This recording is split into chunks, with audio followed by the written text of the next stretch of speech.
Hey folks, April Reigne. I want to show you at least the highlights of today's congressional hearing. It's not being covered that much in the news, and it should be because this has been going on. It's been an issue for 5 years. And they are just now, they being Wells Fargo, they're just now getting around to apologizing and kind of, sort of, but I get the feeling not really remedying the situation. So I've taken the highlights of it from today's hearing, which is September 29th. Enjoy.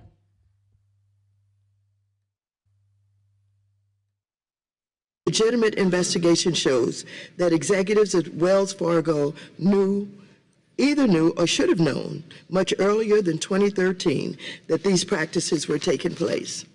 I think that executive conduct at Wells Fargo deserves a thorough investigation by the Department of Justice. Someone is responsible for the broken culture that led to this behavior needs to be held responsible, not the lower level employees that have been left to bear the weight of the mistakes that have been made. This issue is personal for me. The size of Wells Fargo's footprint in California means that many, if not most, of the employees and customers who were victimized by this are my constituents and neighbors. They don't deserve to have their trust violated by Wells Fargo. No one did.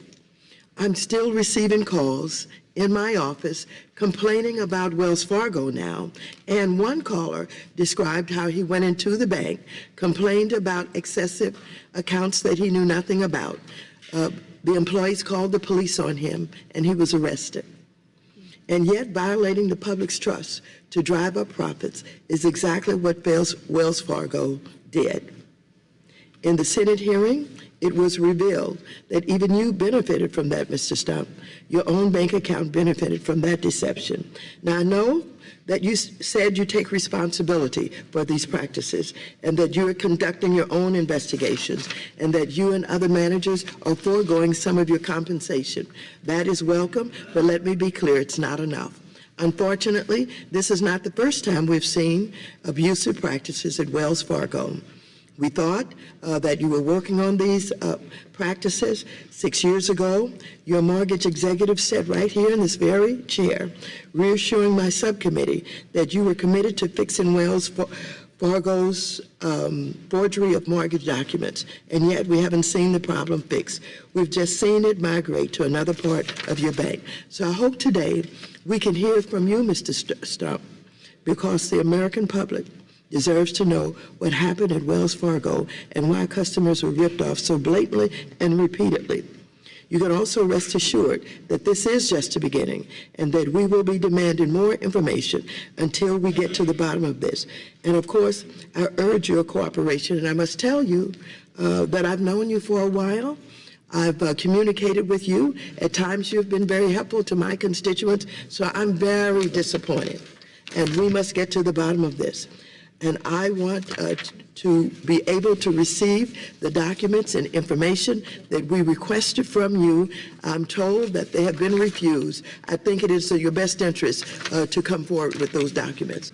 You have said repeatedly that you were not aware of this widespread fraud in your bank until late in 2013. And it appears that there were activities going on that indicates you may have known much earlier than that. For example, in 2007, just months after you became CEO, the sales quality manual for the community banking division was updated with your executive guidance. As the manual states, that sales guide reminded employees of what should have been obvious, that they needed to obtain a customer's consent before opening an account. And so, am I to understand that you discovered that there was something going on and there was a need for you to do this? That manual also said that sales practices that showed, quote, questionable activity, unquote, would be sent via high priority to bank executives. So it appears that you knew something in 2007 that unauthorized accounts were a big enough problem that you had to correct your employee manual. And as early as 2008, I have documents from court filings showing your employees were contacting your ethics hotline, reporting bank fraud, and complaining to managers over unauthorized accounts. And so, it looks as if you certainly knew in 2008. What's more, I have here a consent order with the Fed from 2011 that puts your company on watch for sales quotas and compensation schemes that pushed employees to break the law. Does this sound familiar? This is stuff.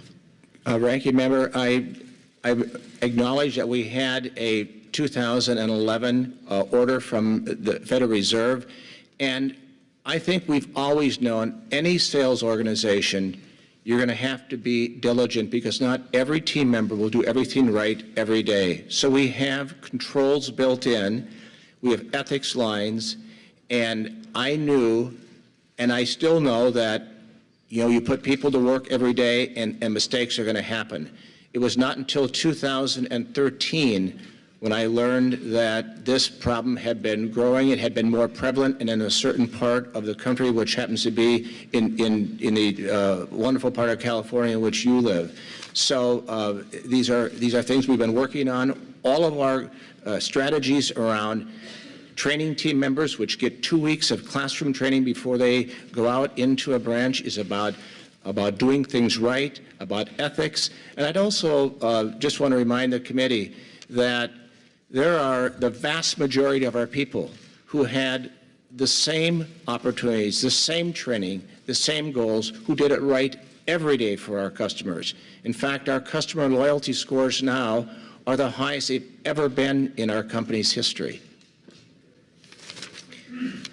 Let me just point out some other activities that should sound familiar to you.